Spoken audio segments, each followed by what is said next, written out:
Baik, selamat pagi Bapak Ibu. Assalamualaikum warahmatullahi wabarakatuh. Waalaikumsalam warahmatullahi wabarakatuh. Selamat pagi dan salam sejahtera bagi kita semua.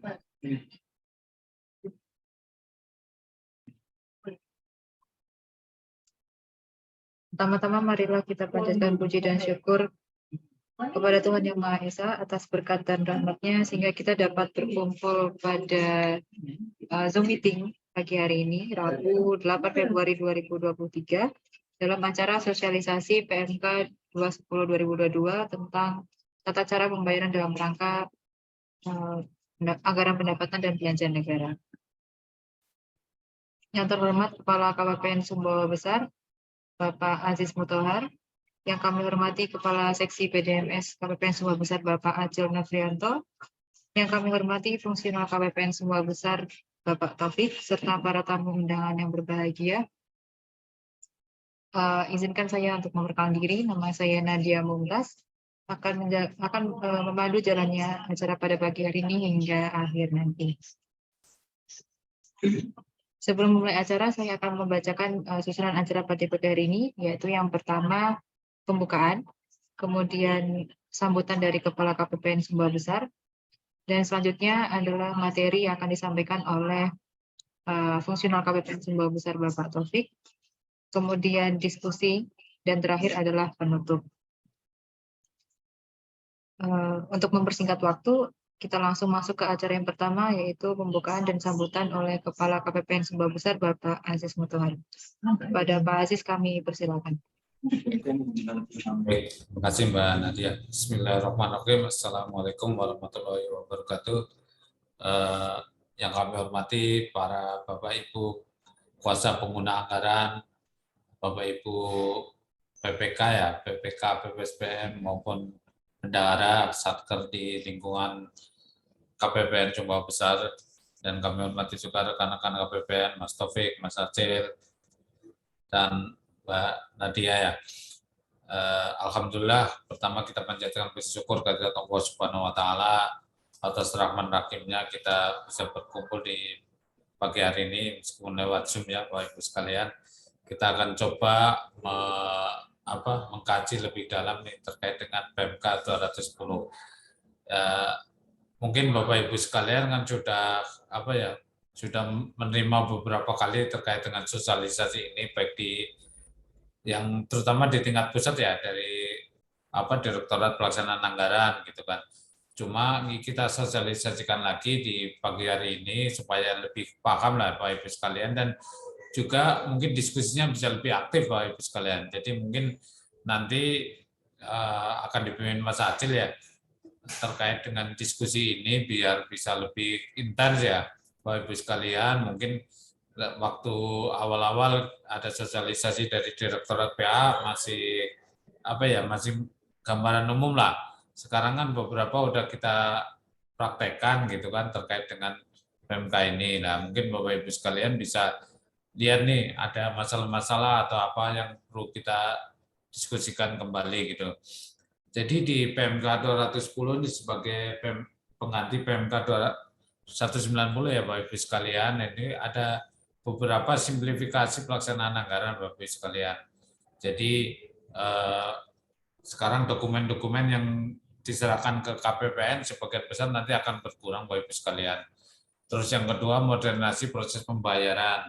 Nanti ada TTE elektronik ya Bapak Ibu sekalian, mungkin akan dilaksanakan secara bertahap kemungkinan tahun ini. Jadi udah melakukan pakai tanda tangan elektronik Bapak Ibu sekalian. Terus nanti di PMK ini juga lebih didorong untuk menggunakan kartu kredit domestik, terus DCP dan sebagainya yang terkait dengan modernisasi proses pembayaran. Terus yang ketiga masalah penyempurnaan pengaturan pejabat perbendaharaan. Nah nanti ini ada ditonjolkan Bapak Ibu sekalian yang memang masih belum diwajibkan, tapi setidaknya diarahkan bahwa pejabat-pejabat perbendaharaan itu kalau bisa menjadi Javung pengelola keuangan APBN. Nah, hal-hal lainnya yang mungkin substansi pengaturannya akan lebih sederhana Bapak Ibu sekalian di PMK ini. Jadi ada 4 poin itulah ya Bapak Ibu sekalian terkait dengan pelaksanaan PMK 210. Seperti saya sampaikan tadi bahwa mungkin sosialisasi sudah pernah Bapak dengar dari PA dan sebagainya. Mungkin di forum pagi ini kami harapkan Bapak Ibu sekalian lebih aktif untuk berdiskusi lebih detail ya Bapak Ibu sekalian terkait dengan hal-hal yang ingin Bapak Ibu sampaikan ke kami. Nanti meskipun kami nanti kalau ada hal-hal yang tidak bisa kita pecahkan, bisa kita lanjutkan ke tingkat kanwil maupun di tingkat kantor pusat kami gitu. Baik, untuk menyingkat waktu mungkin itu aja yang kami sampaikan. Kami ucapkan terima kasih nih kepada para KPA, PPK, PPSPM, bendahara, dan operator ya untuk yang meluangkan waktu untuk mengikuti acara ini, dan kami juga mohon maaf Bapak Ibu sekalian bila ada hal-hal yang kurang berkenan dalam pelaksanaan ini dari awal sampai akhir. Itu aja yang dapat kami sampaikan. Kami akhiri. Bila hidayah. Wassalamualaikum warahmatullahi wabarakatuh. Waalaikumsalam warahmatullahi wabarakatuh. Terima kasih Pak Aziz atas sambutannya dan sekaligus pembukaannya. Acara selanjutnya yaitu penyampaian materi oleh Fungsional KPPN Sumbawa Besar Bapak Taufik. Kepada Bapak Taufik kami persilakan. Baik, terima kasih Mbak Nadia. Izin Bapak Ibu, suara saya terdengar jelas ya di tempat Bapak Ibu masing-masing. Oke, baik. Yang terhormat Pak Aziz Motohar selaku Kepala KPPN Sumbawa Besar. Yang saya hormati Bapak Ibu KPA, PPK, PPSPM, bendahara, dan operator Satuan Kerja Lingkup Pembayaran KPPN Sumbawa Besar. Alhamdulillah di pagi hari ini kita bertemu lagi. Namun kali ini kita bertemu secara virtual, secara online, terkait dengan sosialisasi Peraturan Menteri Keuangan Nomor 210 Tahun 2022, yang mana PMK ini memang diterbitkan baru di bulan Desember, akhir Desember tahun 2022 kemarin, yang sebagaimana mencabut PMK 190 tahun 2012 dan PMK 178 tahun 2018. Jadi memang PMK 210 ini merupakan perubahan terakhir ya di PMK terkait dengan tata cara pembayaran melalui anggaran pendapatan dan belanja negara. Sebagaimana Bapak Ibu ketahui bahwa PMK 190 ini usianya cukup panjang, usianya 10 tahun lebih. Nah, ini memang masih banyak sekali di 10 tahun tersebut, di perjalanan 10 tahun tersebut ada beberapa macam peraturan-peraturan, baik itu peraturan Menteri Keuangan maupun peraturan Direktur Jenderal Perbendaharaan, sehingga salah satu yang menjadi alasan terbitnya di PMK 210 ini untuk mengakomodir adanya PMK-PMK atau adanya perdirjen-perdirjen periode dari tahun 2012 sampai dengan tahun 2022 ini. Makanya ada beberapa perbedaan di struktur PMK 210 ini, yaitu salah satunya Bapak Ibu bisa lihat bahwa tidak adanya lampiran yang mengatur di PMK 210 ini.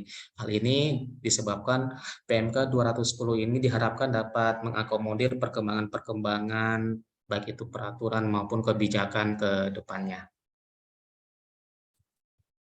Baik Bapak Ibu, izin saya share materi.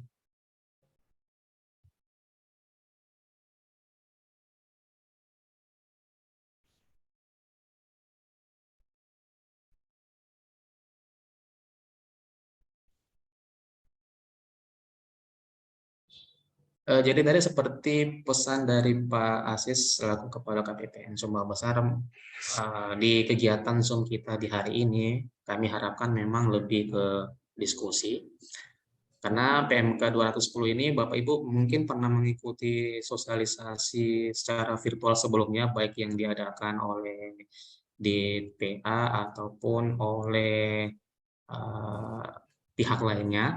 Nah, makanya di Zoom pagi ini kita lebih mengharapkan Bapak Ibu lebih aktif terkait dengan mungkin ada yang mau ditanyakan, kita diskusi, kita sharing terkait dengan penerapan dan implementasi PMK 210 ini, khususnya bagi Bapak Ibu pengelola keuangan KPA, PPK, PPSPM, dan bendahara serta operator yang memang secara langsung dan tidak langsung berkecimpung di pelaksanaan anggaran dan di pelaporan anggaran.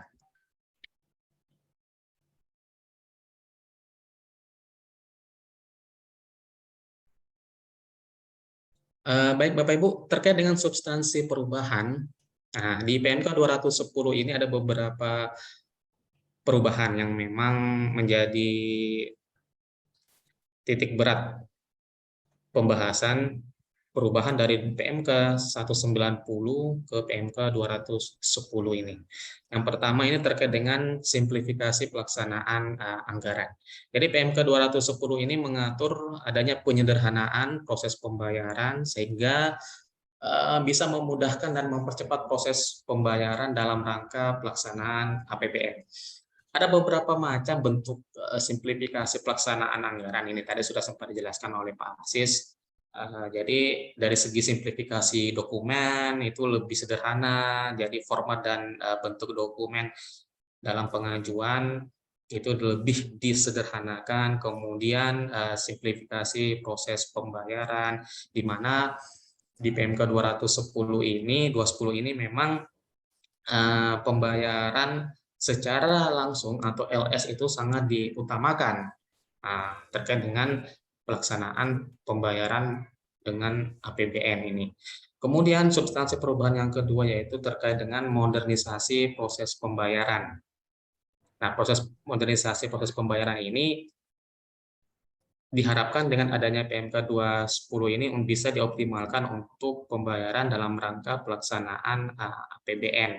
Jadi bentuknya ada banyak sekali, bisa contoh tadi dijelaskan adanya penerapan tanda tangan elektronik ataupun tanda tangan tersertifikasi ya. Kemudian nanti di pihak KPPN sendiri ada yang namanya pengujian secara elektronik ya Bapak Ibu. Kemudian yang sudah Bapak Ibu laksanakan di tahun 2022 kemarin ya, yaitu penyampaian dokumen. Nah, kemarin setelah adanya penerapan sakti ya Bapak Ibu dalam rangka melaksanakan penyampaian dokumen-dokumen pembayaran itu sudah dilakukan melalui aplikasi Sakti, di-upload dokumennya di Sakti sehingga nanti mengurangi yang namanya hard copy. Kemudian substansi perubahan berikutnya yaitu penyempurnaan pengaturan pejabat perbendaharaan. Nah, ini memang ada pasal khusus terkait dengan poin substansi perubahan ini, yaitu diatur bagaimana para pejabat perbendaharaan ini, baik itu PPK, PPSPM maupun bendahara pengeluaran itu diutamakan dari pejabat fungsional pengelola keuangan APBN. Sebagaimana yang Bapak Ibu ketahui bahwa jabatan fungsional pengelola keuangan APBN itu ada dua ya, ada yang peranata keuangan APBN dan ada satunya lagi adalah analis pengelola keuangan APBN. Jadi di PMK 190 memang tidak ada pengaturan khusus. Nah, di PMK 210 ini ada beberapa pasal yang memang mengatur terkait dengan penyempurnaan pengaturan di pejabat perbendaharaan untuk mengakomodir dan mengutamakan para pejabat fungsional pengelola keuangan APBN. Kemudian substansi terakhir yaitu hal-hal lainnya, baik itu terkait dengan ruang lingkup, kemudian komposisi dan amanat pengaturan. Jadi hal-hal lainnya ini bisa kami sampaikan bahwa di PMK 210 ini memang sifatnya itu sangat fleksibel Bapak Ibu ya, karena memang diharapkan PMK 210 ini bisa bertahan beberapa tahun ke depan dan dapat mengakomodir jika terjadinya suatu perkembangan peraturan maupun perkembangan kebijakan. Nah, ini tadi sebagaimana yang saya sudah jelaskan Bapak Ibu terkait dengan simplifikasi pelaksanaan anggaran ya. Jadi Terkait dengan simplifikasi di proses pembayarannya sendiri, di PMK 210 ini memang sangat mengutamakan adanya pembayaran secara langsung ke penerima hak pembayaran. Walaupun memang metode pembayaran dan mekanisme pembayaran melalui uang persediaan tidak dihapus, masih ada disebutkan juga dan dicantumkan juga di PMK 210 ini. Kemudian simplifikasi dokumen, sebagaimana tadi saya sampaikan bahwa di PMK 210 ini memang diatur format dan bentuk dokumen sesimpel mungkin untuk mempercepat terkait dengan pelaksanaan anggaran. Kemudian simplifikasi regulasi, PMK 210 ini sifatnya lebih ringkas, kemudian umum, tidak rigid atau tidak kaku ya. Tidak kaku karena Bapak Ibu tahu sendiri bahwa ada beberapa macam peraturan Menteri Keuangan yang sifatnya lebih khusus atau lebih detail. Contoh di PMK 211 terkait dengan kompetensi PPK dan PPSPM, kemudian ada juga PMK khusus terkait dengan PNBP, PMK khusus terkait dengan penyaluran dan pembayaran tunjangan kinerja. Nah, simplifikasi pelaksanaan anggaran salah satunya yaitu untuk regulasi, maka penerbitan PMK 210 ini untuk bisa mengakomodir adanya PMK-PMK yang bisa kita sebutkan adalah PMK-PMK sektoral atau PMK yang lebih khusus mengatur terkait dengan hal-hal tersebut. Sehingga PMK 210 ini dibuat lebih ringkas dan tidak kaku. Kemudian terkait dengan modernisasi proses pembayaran, nah tadi adanya penggunaan dokumen elektronik, kemudian tanda tangan elektronik tersertifikasi.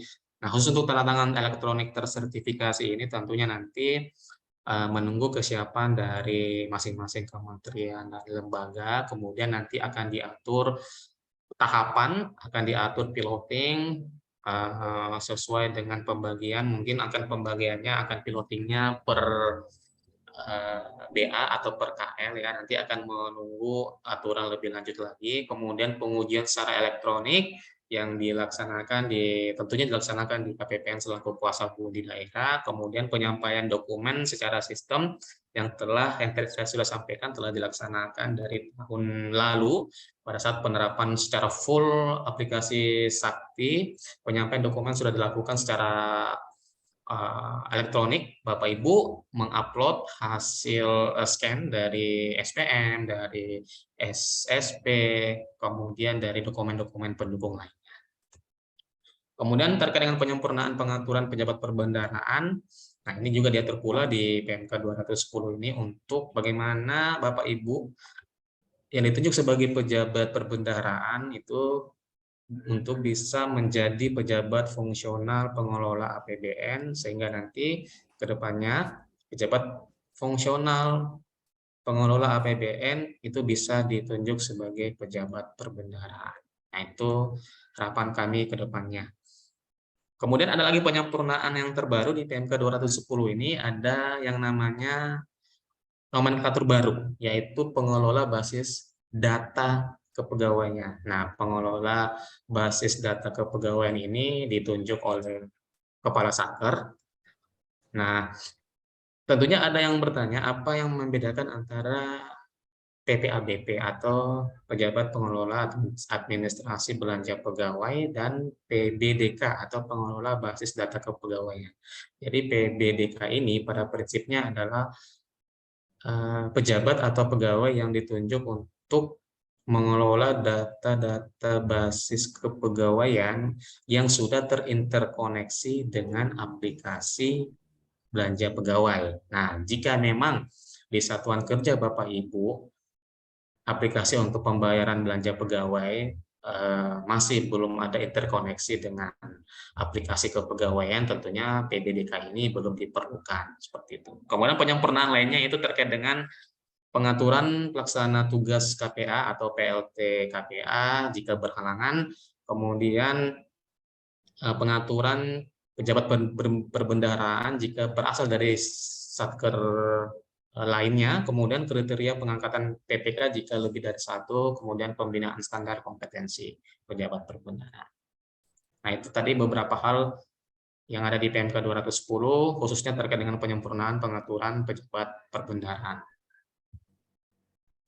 Nah, untuk ketentuan lainnya, tadi sudah saya jelaskan, ada yang menyinggung terkait dengan perubahan ruang lingkup, kemudian komposisi, kemudian terkait dengan pengaturan lebih lanjut.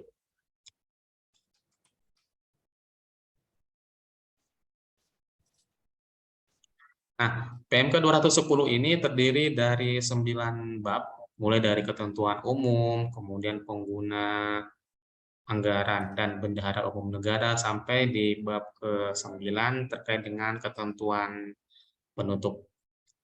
Jadi PMK 210 ini terdiri dari 9 bab, kemudian terdiri pula dari 59 pasal dan total 32 halaman, di mana tanpa adanya lampiran di PMK 210 ini.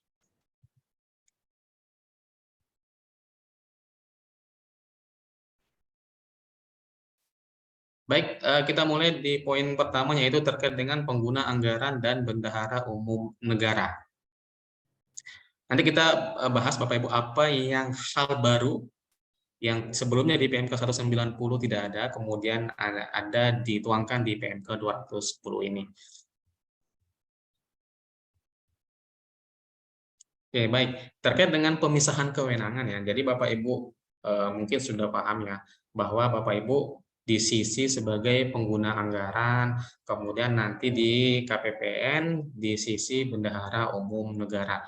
Nah, kemudian menteri atau kepala lembaga yang ditunjuk sebagai pengguna anggaran nanti menetapkan kepala satuan kerja selaku kuasa pengguna anggaran atau selaku KPA. Kemudian nanti Bapak Ibu yang ditunjuk atau yang ditetapkan sebagai KPA di Satker masing-masing nanti menunjuk PPK, yang tentunya nanti salah satu tugas dan kewajibannya adalah menerbitkan SPP. Kemudian selain menunjuk PPK, Bapak Ibu selaku KPA juga menunjuk PPSPM, yaitu pejabat penguji, pejabat penandatangan SPM yang memang tugasnya untuk menguji dan melakukan pembebanan atas suatu transaksi ya, dan memang salah satu tugasnya adalah menerbitkan SPM setelah melakukan pengujian atas SPP yang diterbitkan oleh PPK. Kemudian dari sisi KPPN, setelah PPSP menerbitkan SPM, tentunya nanti dari sisi BUN, Menteri Keuangan selaku BUN mendelegasikan kewenangan tersebut kepada Kepala KPPN selaku kuasa BUN di daerah untuk melakukan pengurusan pencairan dana atas permintaan dari Satker tersebut. Tentunya nanti jika sudah diuji, sudah benar, sudah lengkap, maka nanti KPPN akan menerbitkan SP2D. Nah, itu terkait dengan pemisahan kewenangan yang memang belum ada perubahan sama sekali di PMK 210 ini. Nah, terkait dengan pengguna anggaran sebagaimana tertuang di pasal 2 sampai dengan pasal 5, ini ada beberapa tugas dan wewenang dari pengguna anggaran yang dilimpahkan ke KPA. Nah, ini Bapak Ibu bisa lihat sendiri di sini. Kemudian KPA, Bapak Ibu yang ditetapkan sebagai KPA bertanggung jawab secara formal dan secara material. Jadi pertanggungjawaban formal itu sebagai bentuknya sebagai apa Bapak Ibu? Sebagai yang ditunjuk sebagai KPA adalah tanggung jawab atas pengelolaan keuangan Satker yang dipimpinnya. Kemudian secara material, Bapak Ibu yang ditunjuk sebagai KPA bertanggung jawab atas penggunaan anggaran dan keluaran yang dihasilkan atas beban anggaran negara. Kemudian hal yang baru di PMK 210 ini adalah standarisasi suatu satuan kerja. Jadi ada beberapa standarisasi yang diuraikan, dicantumkan di PMK 210 untuk menyatakan bahwa suatu satker itu bisa suatu instansi itu bisa dianggap sebagai satker. Jadi yang pertama itu diberikan penugasan dan tanggung jawab untuk mengelola kegiatan dan alokasi kegiatan. Kemudian memiliki unit-unit yang lengkap. Selanjutnya merupakan bagian dari struktur organisasi, kemudian karakteristik tugas atau kegiatan yang ditangani bersifat kompleks dan berbeda dari kantor induknya. Selanjutnya, standarisasi satuan kerja adalah lokasi satker yang bersangkutan berada pada provinsi atau kabupaten kota yang berbeda dengan kantor induknya. Nah, itu tadi persyaratan-persyaratan standarisasi untuk menjadi sebuah satuan kerja atau satker.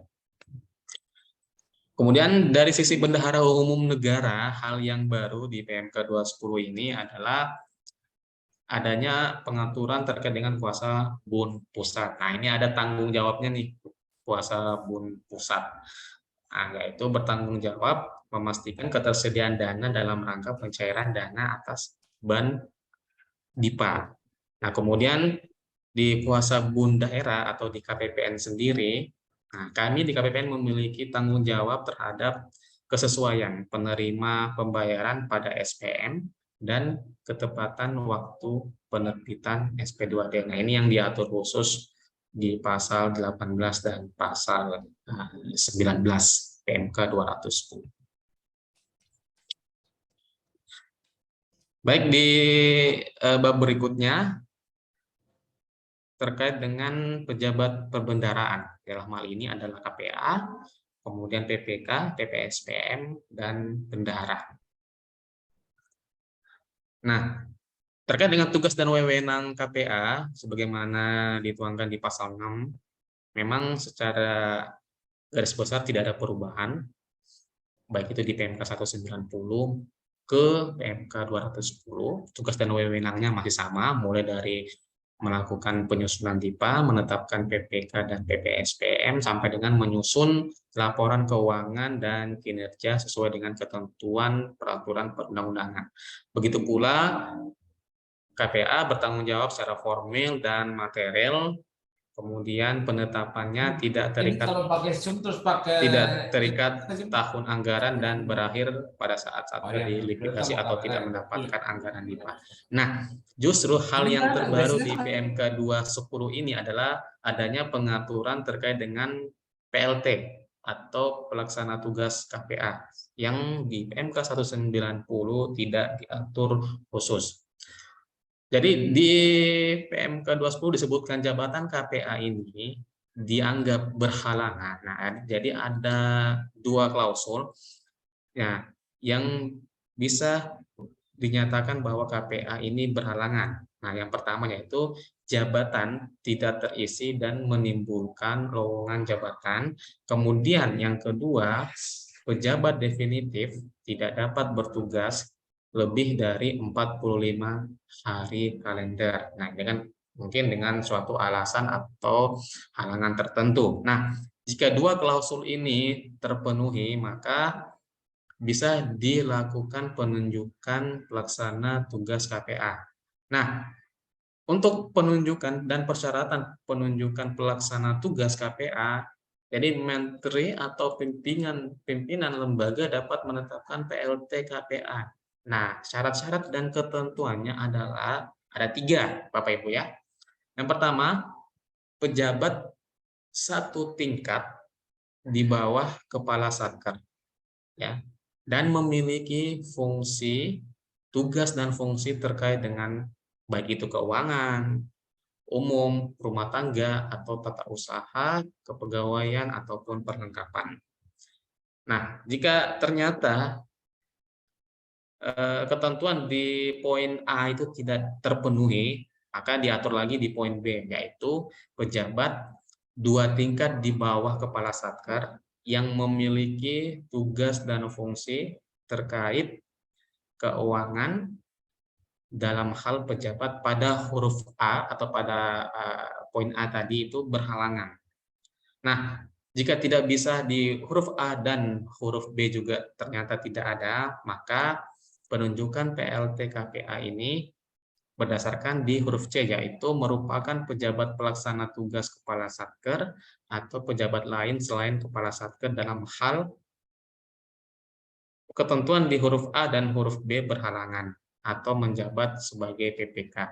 Jadi huruf A, huruf B, huruf C ini tidak bisa jika yang bersangkutan menjabat sebagai PPK. Harus pejabat-pejabat tersebut sedang tidak menjabat sebagai PPK. Nah, itu adalah hal yang baru yang mengatur terkait dengan pelaksana tugas KPA di PMK 210 ini. Kemudian di pejabat pembuat komitmen, nah, secara tugas dan wewenang memang tidak ada perubahan. Hal yang baru hanya adanya PBDK.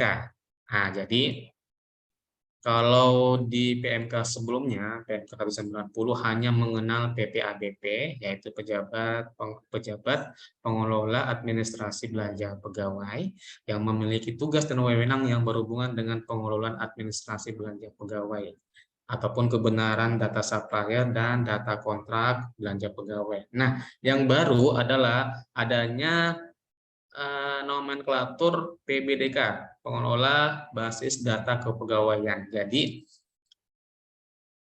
PBDK ini tugas dan wewenangnya terkait dengan pengelolaan administrasi kepegawaian. Nah, nanti PBDK ini bisa ditunjuk oleh kepala Satker jika memang di Satker tersebut ada interkoneksi antara aplikasi kepegawaian dengan aplikasi pembayaran belanja pegawai. Namun jika tidak ada interkoneksi di Satker, jadi tidak ada hubungan antara aplikasi kepegawaian dan aplikasi pembayaran belanja pegawai, maka tidak perlu kepala Satker menunjuk PBDK.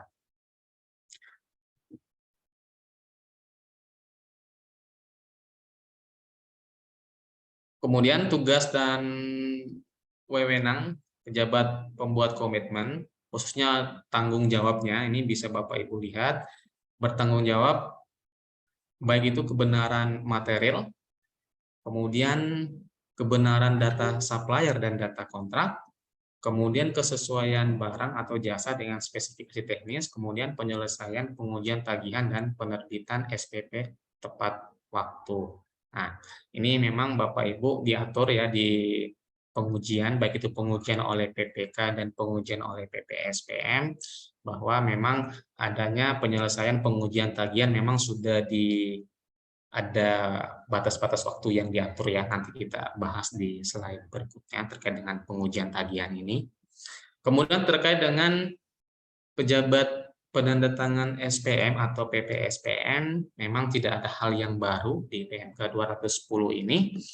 Tugas dan wewenangnya, kemudian tanggung jawabnya masih sama, mulai dari menguji kebenaran SPP yang diterbitkan oleh PPK sampai dengan tanggung jawabnya, baik itu tanggung jawab dari sisi kebenaran administrasi, kemudian dari sisi kebenaran keabsahan atas SPM, kemudian pembebanan atas SPP dan penerbitan SPM, kemudian ketepatan waktu penerbitan SPM dan penyampaian SPM ke KPPN. Itu saya rasa tidak ada perubahan di sisi tugas dan wewenang PPSPM. Begitu juga di bendahara pengeluaran. Di sisi bendahara pengeluaran di PMK 210 ini masih sama, tugas dan wewenang dari seorang bendahara pengeluaran kita kenal dengan 5M, yaitu menerima, menyimpan, membayarkan, menata usahakan, dan mempertanggungjawabkan uang untuk keperluan belanja negara dalam pelaksanaan APBN di Satker terkait. Nah, dalam melaksanakan tugas dan fungsinya, bendahara pengeluaran ini dapat dibantu oleh satu atau lebih bendahara pengeluaran pembantu. Namun kami lihat beberapa tahun terakhir memang untuk satuan kerja di lingkup KPPN Sumbawa Besar memang tidak ada penunjukan terkait dengan bendahara pengeluaran pembantu. Kemudian dari segi tanggung jawabnya belum ada perubahan juga, bendahara masih harus melakukan pengujian terhadap surat perintah bayar yang diterbitkan oleh PPK, Jadi diantaranya meneliti kelengkapan perintah pembayarannya, kemudian melakukan pemeriksaan kebenaran hak tagih, selanjutnya menguji ketersediaan dana, melakukan pemeriksaan kesesuaian capaian keluaran, kemudian pemeriksaan dan pengujian ketepatan penggunaan klasifikasi anggaran. Jadi memang bendera pengeluaran ini diwajibkan untuk melakukan pengujian dan berhak menolak jika memang sepanjang melakukan pengujian dan penelitian ada hal-hal yang memang dirasa tidak tepat. Itu memang bendera pengeluaran bisa melakukan penolakan terhadap perintah bayar yang diterbitkan oleh PPK tersebut. Kemudian ketentuan lain terkait dengan pejabat perbendaraan. Nah, ini ada hal yang baru di pasal 14 sampai dengan pasal 20 ini, yaitu adanya mengakomodir terkait dengan pejabat fungsional pengelola keuangan APBN. Jadi PPK, PPSPM, kemudian bendahara pengeluaran, bendahara penerimaan, dan bendahara pengeluaran pembantu itu diprioritaskan berasal dari pejabat fungsional di bidang pengelola keuangan APBN yang dibina oleh Kementerian Keuangan. Dalam hal ini, seperti yang saya sebutkan tadi, yaitu pejabat fungsional peranata keuangan APBN dan pejabat fungsional analis pengelola keuangan APBN. Nah, itu memang diprioritaskan ya untuk menjadi pejabat perbendaraan. Kemudian di ketentuan lain terkait dengan pejabat perbendaraan ini mengatur juga pengaturan PPK lebih dari satu PPK dalam satu satker. Tapi itu dilihat lagi apakah kompleksitas kegiatannya itu sangat luas, kemudian anggarannya memang sangat besar, kemudian dari sisi letak geografisnya memang tidak dimungkinkan jika hanya dihandle oleh satu PPK. Nah, jika klausul-klausul tersebut terpenuhi, maka KPA dapat menetapkan lebih dari satu PPK. Kemudian hal yang baru lainnya di pejabat perbendaraan di pasal 2 di PMK 210 ini yaitu adanya pengaturan bahwa KPA dapat menetapkan pejabat di luar satuan kerja untuk menjadi dan ditetapkan ditunjuk menjadi PPK dan atau PPSPM. Nah, ada yang perlu digarisbawahi jika kebutuhan organisasi dan diatur dalam ketentuan perundang-undangan.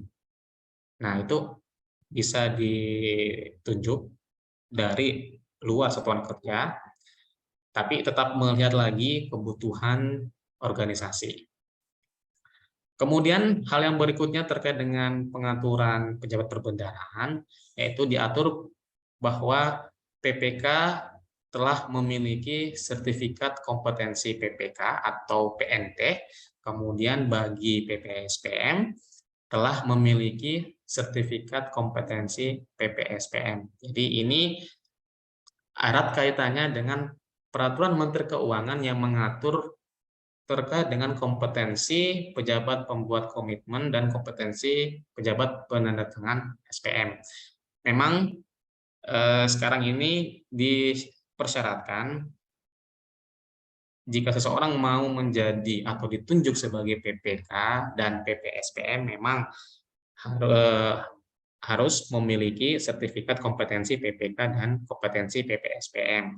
Nah, namun untuk saat ini, jika memang adanya keterbatasan sumber daya manusia di Satker Bapak Ibu, keterbatasan jumlah SDM di Satker Bapak Ibu sekalian, maka untuk saat ini PPSPM dan PPK jika memang belum memiliki kompetensi bisa ditunjuk sebagai PPK dan PPSPM, namun harus segera langsung mengikuti pelatihan terkait dengan kompetensi PPK dan PPSPM. Namun, nanti di tahun 2026,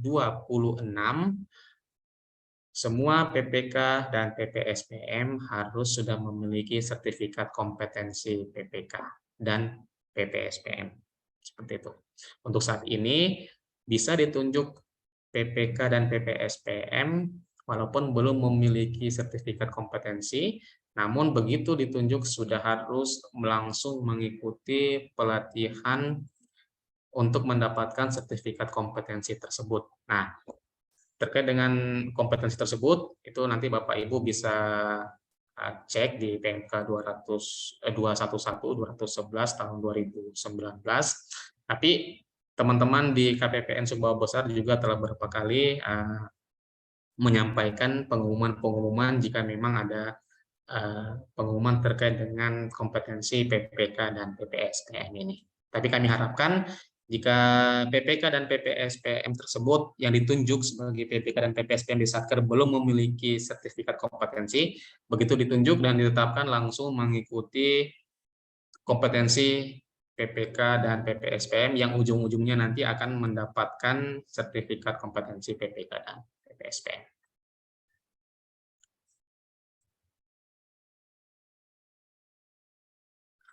Kemudian ketentuan lain terkait dengan pejabat perbendaharaan ini, masa berlaku pejabat perbendaharaan tidak terikat tahun anggaran dan berakhir saat penetapan KPA berakhir. Kenapa berakhir pada saat penetapan KPA berakhir? Karena tentunya SK pejabat perbendaharaan itu merupakan SK dari KPA. Kemudian jika pejabat perbendaharaan PPK, PPSPM, dan bendahara berhalangan, maka KPA dapat menetapkan pejabat perbendaharaan pengganti sementara yang tentunya dituangkan dalam suatu surat keputusan. Oke, baik. Berikutnya terkait dengan komitmen. Nah, di pasal 21 sampai dengan pasal 23 ini ada dicantumkan terkait dengan jenis-jenis komitmen. Jadi,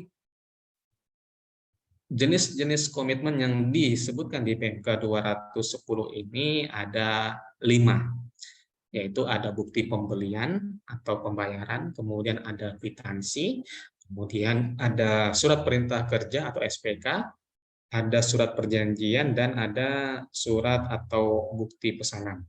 Nah, di PMK 210 ini yang baru adalah adanya jenis komitmen dalam bentuk surat atau bukti pesanan. Sebenarnya kalau kita bicara peraturan Perpres terkait dengan pengadaan barang jasa pemerintah, jenis komitmen berupa surat dan bukti pesanan ini memang sudah Bapak Ibu ketahui dari tahun 2018 ya, pada saat ditetapkannya Perpres tersebut. Namun memang baru kali ini dicantumkan di PMK terkait dengan pelaksanaan pembayaran APBN, karena di PMK 190 di tahun 2012 lalu memang surat atau bukti pesanan ini memang belum ada, karena baru ditetapkan di Perpres pengadaan di tahun 2018. Nah, terkait dengan bentuk-bentuk jenis komitmen ini disebutkan juga bahwa nantinya untuk bukti pembelian, untuk transaksi sampai dengan 10 juta, untuk jenis komitmen kwitansi sampai dengan transaksi pengadaan barang sampai dengan 50 juta, SPK sampai dengan 200 juta, 50 sampai dengan 200 juta, kemudian surat perjanjian itu di atas 200 juta, dan kemudian surat atau bukti pesanan ini untuk transaksi-transaksi dengan menggunakan mekanisme e-purchasing, atau mungkin Bapak Ibu lebih kenal dengan e-katalog.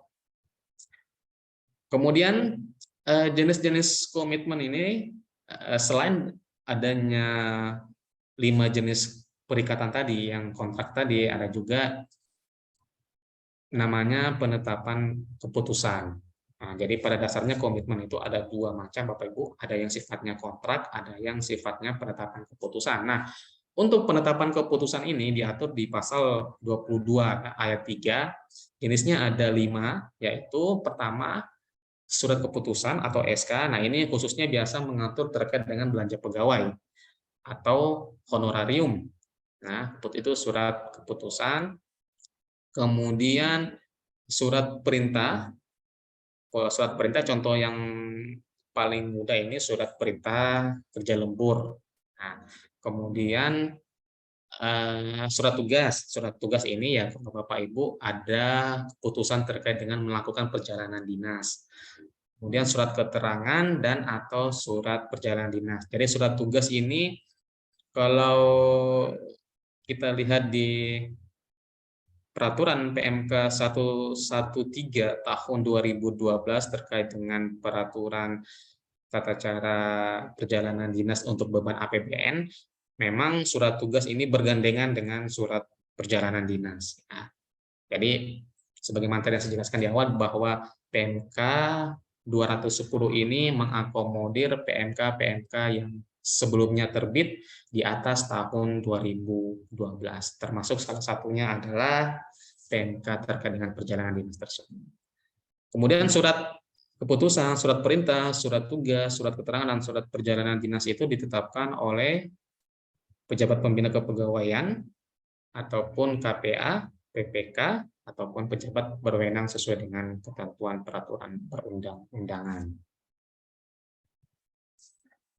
Nah, ini terkait dengan jenis-jenis kontrak, ya.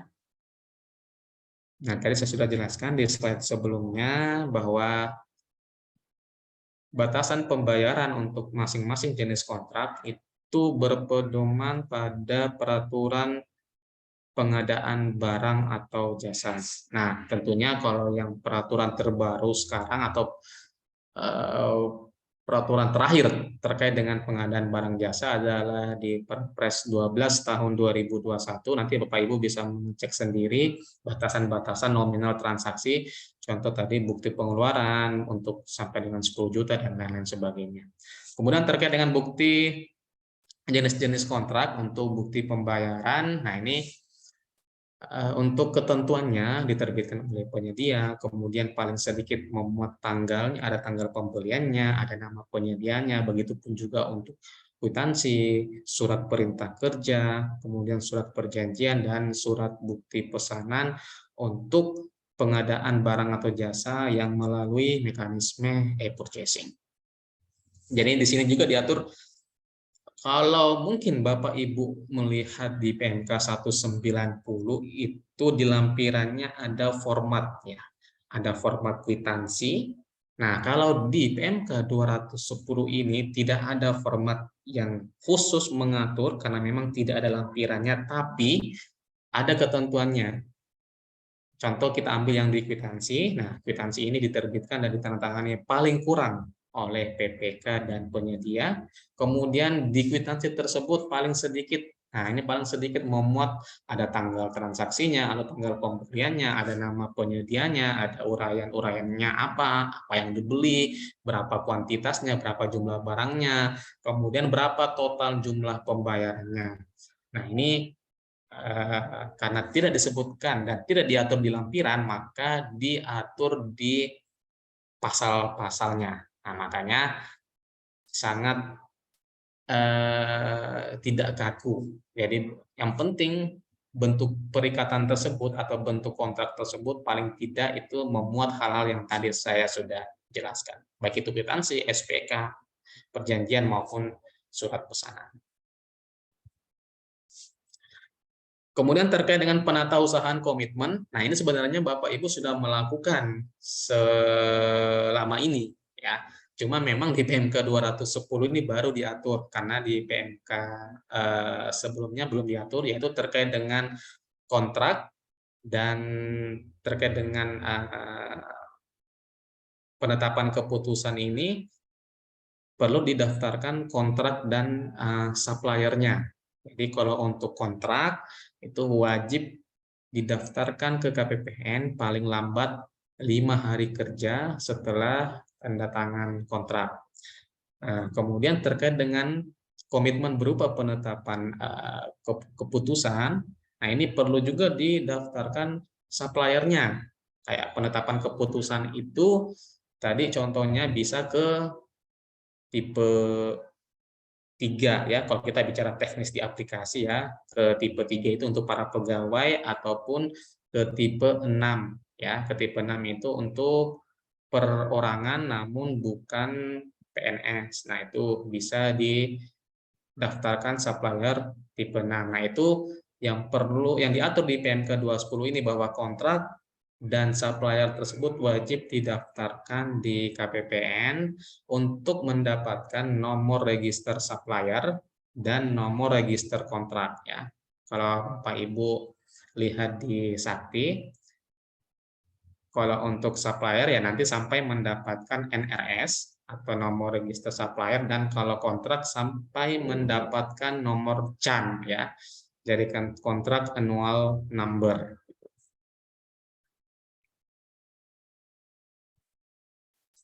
Ya, terkait dengan pengajuan tagihan, ya, pengajuan tagihan ini yang baru bahwa pengajuan tagihan itu dapat disampaikan secara elektronik dalam hal telah adanya interkoneksi sistem. Nah, ini diatur di pasal 31.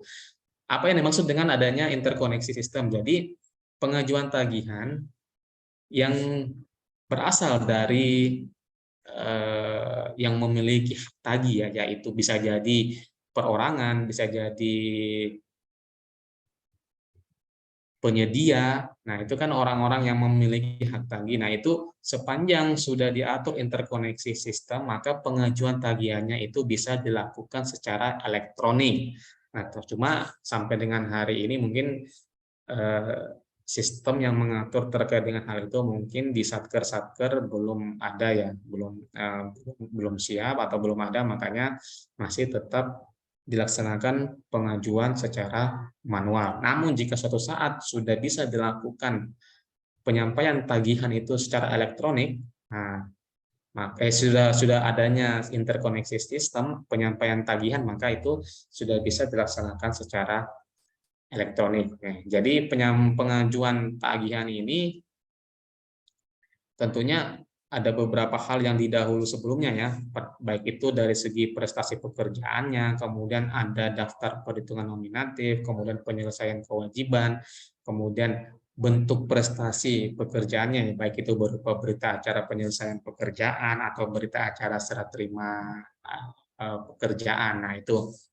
Nah, kemudian diatur juga bahwa tagihan itu yang memang terbit sebagai hak tagih dari para penyedia atau dari para pegawai, itu tagihannya itu disampaikan ke PPK paling lambat 5 hari kerja setelah timbulnya hak tagih. Nah, jadi dalam artian contoh, penyedia jika sudah menyelesaikan pekerjaannya, dibuktikan dengan adanya berita acara serah terima pekerjaan atau serah terima barang, maka tagihan tersebut disampaikan ke PPK paling lambat 5 hari.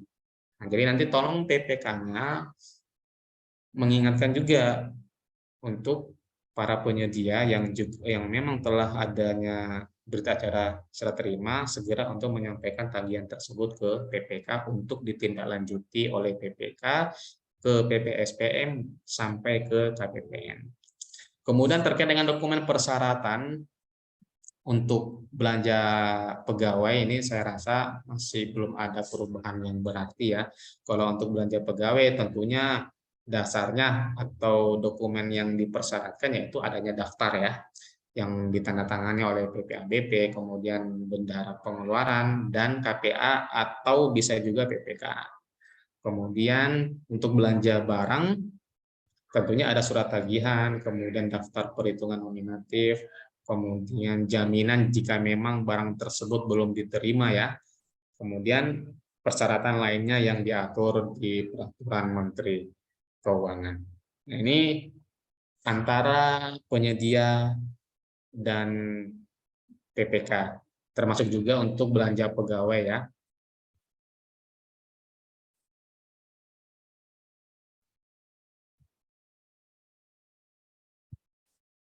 Kemudian terkait dengan mekanisme pembayaran secara langsung. Nah, kalau kemarin di PMK 190 itu tidak adanya penjabaran pihak lain selaku penerima pembayaran. Ya, maka di PMK 210 ini diatur terkait dengan mekanisme pembayaran melalui metode langsung.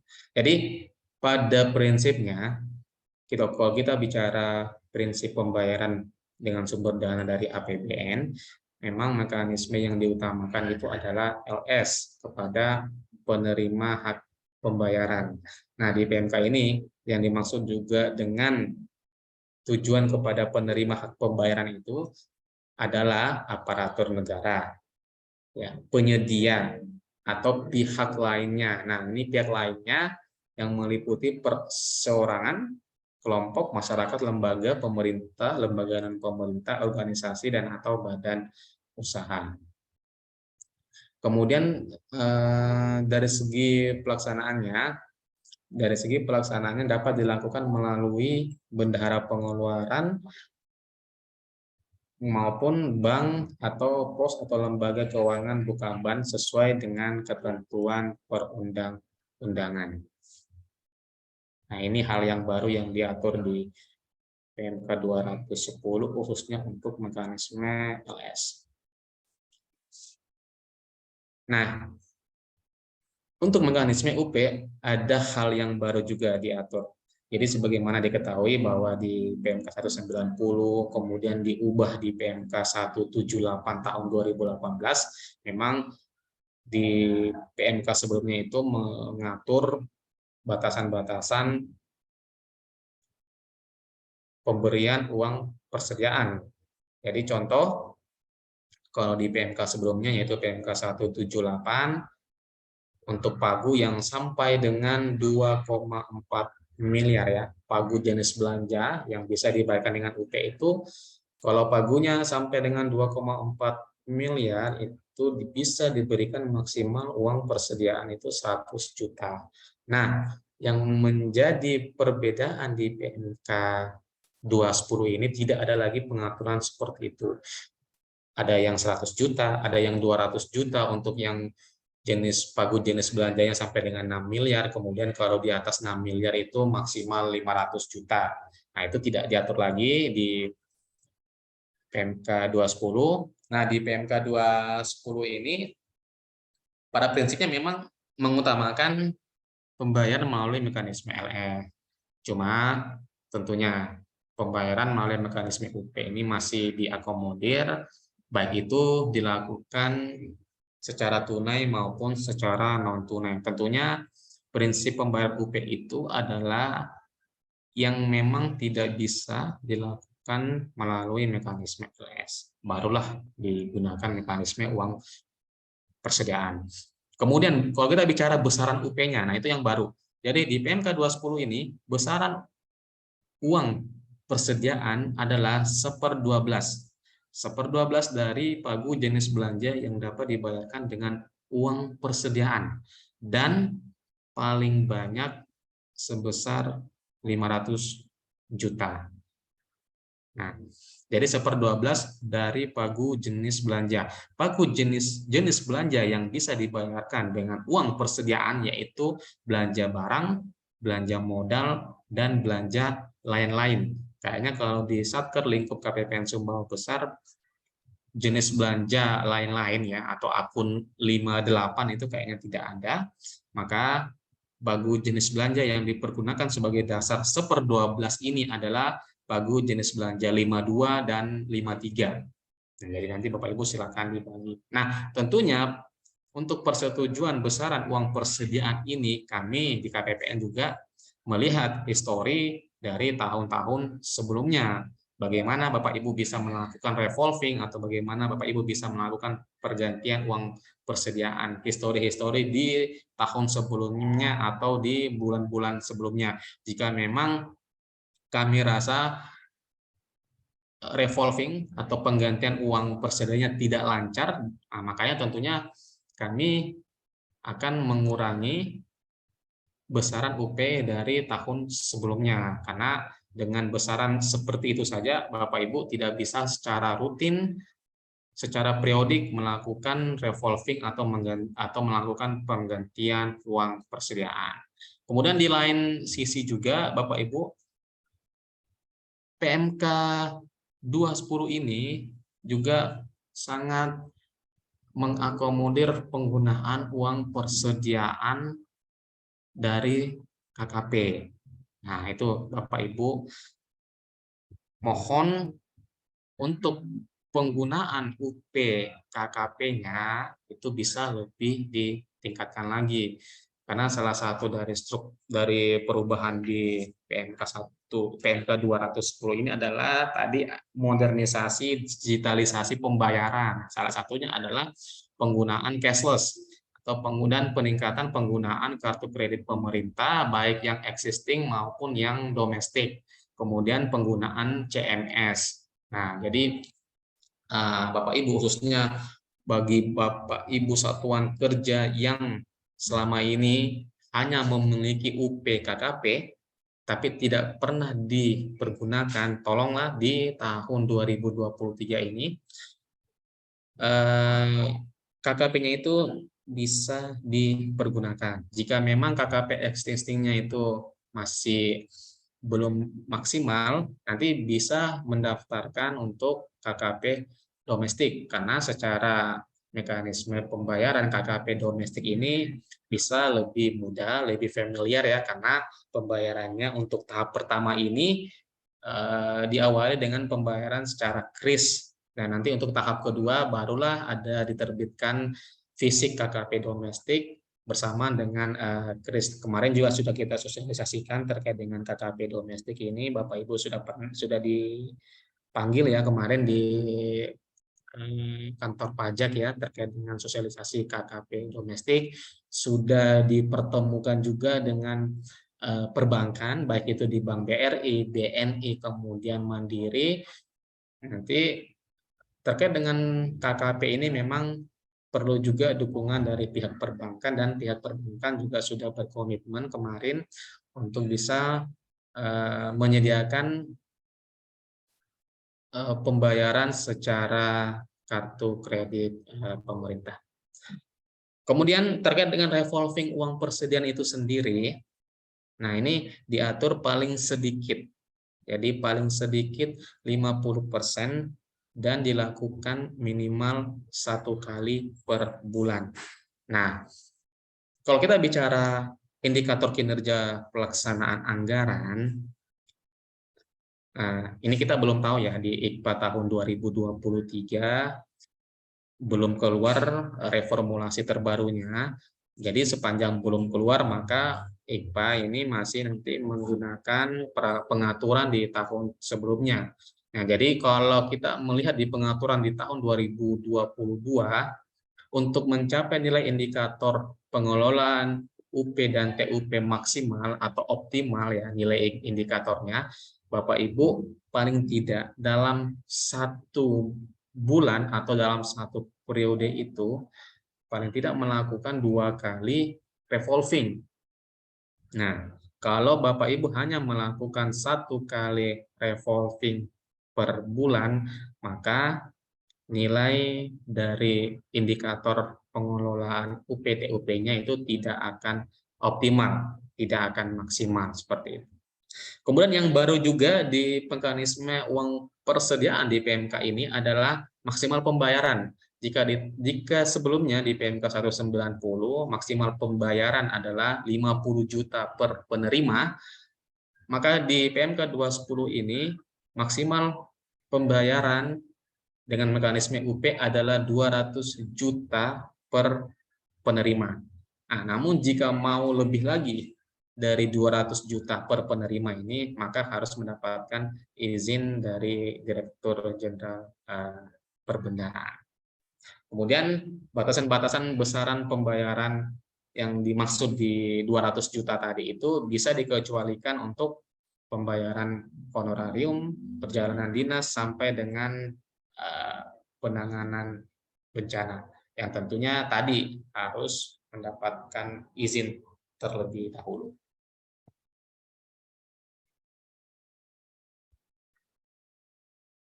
Kemudian terkait dengan tambahan uang persediaan, saya rasa tidak ada banyak perubahan ya di tambahan uang persediaan di PMK yang lama dan PMK 210 ini. Jadi memang kalau ternyata uang persediaan yang dikelola oleh Bendahara Pengeluaran tidak cukup, maka dimungkinkan untuk KPA mengajukan permohonan persetujuan tambahan uang persediaan kepada Kepala KPPN. Nah, kemudian terkait dengan ketentuan tambahan uang persediaan ini, masih sama juga, disertai dengan rincian rencana penggunaan TUP akan dipergunakan untuk apa saja. Kemudian nanti Kepala KPPN juga dapat dan berhak untuk menyetujui atau menolak untuk keseluruhan atau sebagian. Jadi bisa disetujui semua, bisa disetujui sebagian, baik itu sebagian kecil ataupun sebagian besar, atau bahkan Kepala KPPN bisa melakukan penolakan terkait dengan permohonan TUP tersebut. Kemudian TUP harus dipertanggungjawabkan ya dalam waktu 1 bulan sejak tanggal SP2D diterbitkan dan dapat dilakukan secara bertahap sepanjang belum melewati 1 bulan. Jadi bertahap, mungkin bisanya cuma 30% dulu, kemudian nanti 30%, kemudian nanti 40%, itu tidak masalah, bisa dilakukan secara bertahap asalkan tidak melewati 1 bulan sejak tanggal SP2D diterbitkan. Kemudian jika ada sisa TUP, yang tentunya kami sangat tidak harapkan jika ada sisa TUP, karena pengalaman dari tahun kemarin sangat mempengaruhi nilai indikator kinerja pelaksanaan anggaran ya, baik dari sisi Satker dan dari sisi KPPN pula. Maka kalau bisa sisa TUP itu tidak ada, dan pada saat mengajukan permohonan TUP sudah dihitung matang-matang, sudah dihitung betul-betul rencana penggunaannya untuk apa. Itu terkait dengan tambahan uang persediaan. Kemudian terkait dengan pengujian dan penyelesaian tagihan. Nah, ini yang penting Bapak Ibu di sini bagi PPK dan PPSPM. Nah, ini kalau secara mekanisme pengujian dan pengajuan baik itu LS dan UP itu tidak ada perubahan yang mendasar. Nah, hanya saja yang terbaru ini adalah di sisi penerbitannya. Jadi kalau memang di PMK 190 tidak diatur penerbitannya menggunakan aplikasi apa. Nah, sekarang Bapak Ibu sepanjang mulai tahun 2022 kemarin, baik itu SPP LS, kemudian SPP UP, TUP, GUP nihil, dan SPB itu sudah diterbitkan menggunakan sistem aplikasi yang dikelola oleh Kementerian Keuangan ya.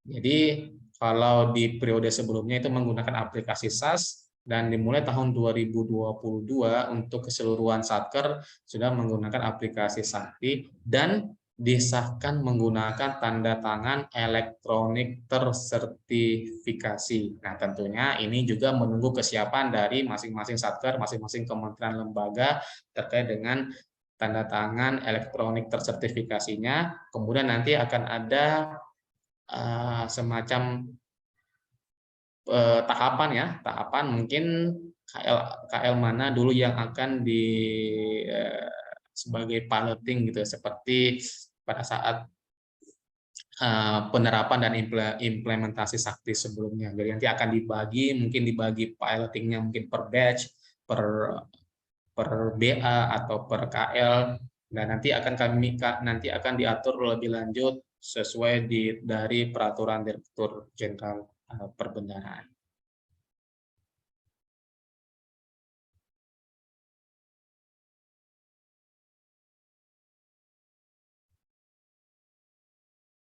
Nah, yang perlu saya sampaikan juga untuk pengujian tagihan yang dilakukan di PPK. Nah, ini PPK setelah menerima tagihan tersebut, nah wajib menerbitkan SPP itu paling lambat 3 hari kerja jika penerimanya adalah aparatur negara. Kemudian paling lambat SPP harus diterbitkan oleh PPK 5 hari kerja jika ditujukan kepada pihak ketiga dan pihak lainnya. Kemudian tanggal 10 sebelum bulan pembayaran untuk gaji induk atau gaji bulanan. Jadi ini adalah batas waktu pengujian tagihan oleh PPK sampai dengan PPK menyampaikan dan menerbitkan SPP. Kemudian dari sisi pengujian SPP dan penyampaian SPM yang dilakukan oleh PPSPM, pengujinya masih sama, jadi menguji baik itu secara secara formal ya, kalau dari sisi PPSPM kalau dari sisi PPK secara formal dan secara material. Kemudian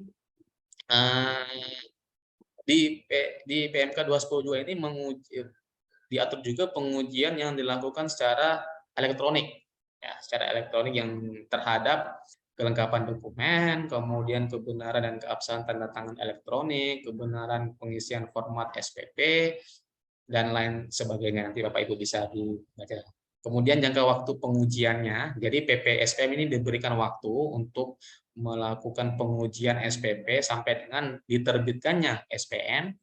Jadi untuk SPM UPTUP itu diberi waktu 2 hari kerja paling lambat, kemudian SPM PTUP 3 hari kerja, SPM GUP 4 hari kerja, LS 4 hari kerja, dan untuk gaji induk atau gaji bulanan paling lambat di tanggal 15 sebelum bulan pembayaran. Ini untuk penyampaian SPM-nya ke KPPN. Nah, untuk hal yang baru, penyampaian SPM ke KPPN diatur menggunakan tanda tangan elektronik tersertifikasi.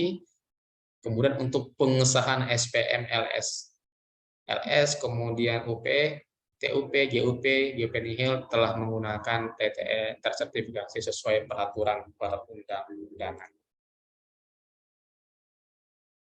Dari sisi KPPN, pengujian SPM yang dilakukan oleh KPPN sampai dengan penerbitan SP2D, jadi KPPN melakukan penelitian SPM yang meliputi kelengkapan SPM. Jadi Bapak Ibu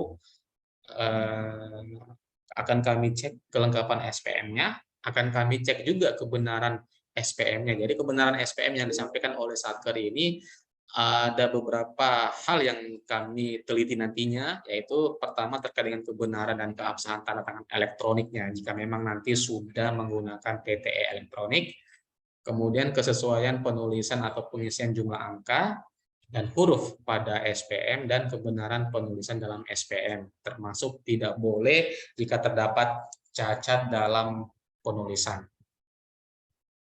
Kemudian pengujian SPM nanti dilakukan secara elektronik dan penerbitan SP2D-nya dilakukan sesuai dengan prosedur standar operasional dan jangka waktu yang ditetapkan oleh Direktur Jenderal Perbendaharaan.